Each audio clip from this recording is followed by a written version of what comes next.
চাকরিচ্যুত বিডিআর সদস্যদের চাকরিতে পুনর্বহাল এবং কারাবন্দীদের মুক্তিসহ ৬ দফা দাবিতে কেন্দ্রীয় শহীদ মিনারে বিক্ষোভ কর্মসূচি পালন করছেন বিডিআর সদস্য ও তাদের স্বজনরা।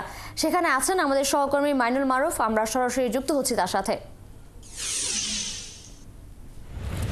মাইনুল, তাদের ৬ দফা দাবিগুলো কি কি, সার্বিক পরিস্থিতি সেখানে কেমন দেখতে পাচ্ছেন?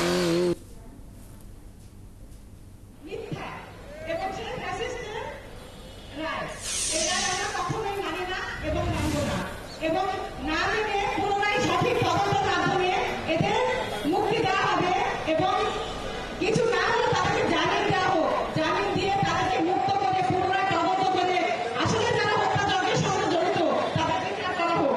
তাদের দৃষ্টান্তমূলক শাস্তি।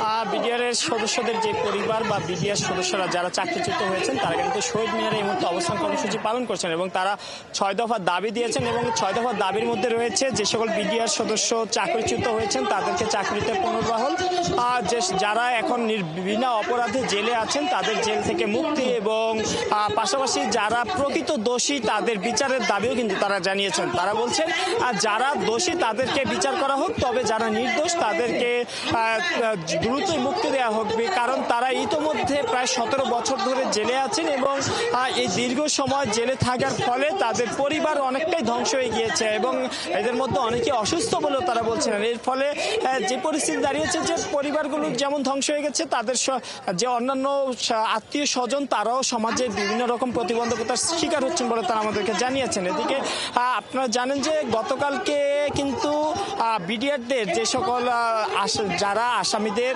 বিডিআর যে সকল আসামি ছিলেন তাদের মধ্যে যারা মূলত সাজার মেয়াদ কাটিয়ে ফেলেছেন বা যারা পূর্বে খালাস পেয়েছিলেন হত্যা মামলায়, তাদের একটি জামিন শুনানি হয়েছিল। পরবর্তীতে জামিন শুনানি শেষে তাদের যে জামিনের পরবর্তী তারিখ বা যে আদেশ, সে আদেশ কিন্তু আগামী 13ই মার্চ ঘোষণা করা হবে বলে জানানো হয়েছিল এবং এই ঘটনার পর তারা কিন্তু সাথে সাথে প্রতিক্রিয়া ব্যক্ত করেছিলেন যে বিডিআর সদস্যরা দিনের পর দিন জেল খাটছে, তাদের নিয়ে এ ধরনের বারবার তাদেরকে ঘুরানো হচ্ছে, তারা এমন অভিযোগ করেছিলেন। তারা বলছিলেন যে সরকারকে সহমর্মী হওয়ার জন্য তাদের জন্য, যেহেতু এক একটি বিডিআর পরিবার, আমরা কিন্তু গতকাল দেখেছি এমনও এক পরিবার পেয়েছি যার পরিবারের 4 জনই কিন্তু কোনো না কোনোভাবে তারা বিডিআরের সদস্য ছিলেন এবং 4 জনই জেলে, এবং তার মধ্যে তার বাবা ছিলেন, 2 ভাই ছিলেন, এমনকি স্বামীও ছিলেন।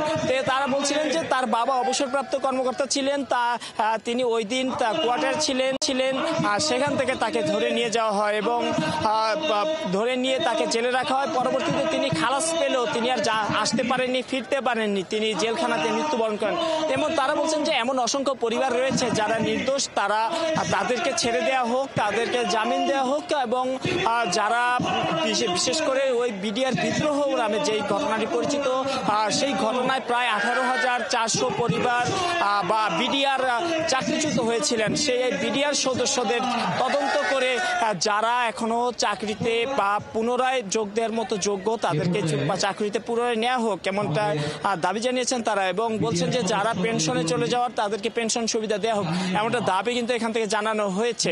এবং তারা বলছেন যে তাদের দাবি আদায় না হওয়া পর্যন্ত তারা রাজপথে থাকবেন, তারা আন্দোলন চালিয়ে যাবেন এবং এখনো কিন্তু তারা আছেন এবং তাদের এই আন্দোলন চলবে বলে তারা জানিয়েছিলেন। এই ছিল আমার কাছে শহীদ মিনার। ধন্যবাদ আপনাকে, আপনি আমাদের সঙ্গে থাকুন। দর্শক, চাকরিচ্যুত বিডিআর সদস্যদের চাকরি পুনর্বহাল এবং কারাবন্দীদের মুক্তিসহ ৬ দফা দাবি নিয়ে কেন্দ্রীয় শহীদ মিনারে বিক্ষোভ করছেন বিডিআর সদস্য, সে সম্পর্কে জানাচ্ছিলেন আমাদের সহকর্মী মাইনুল মারুফ।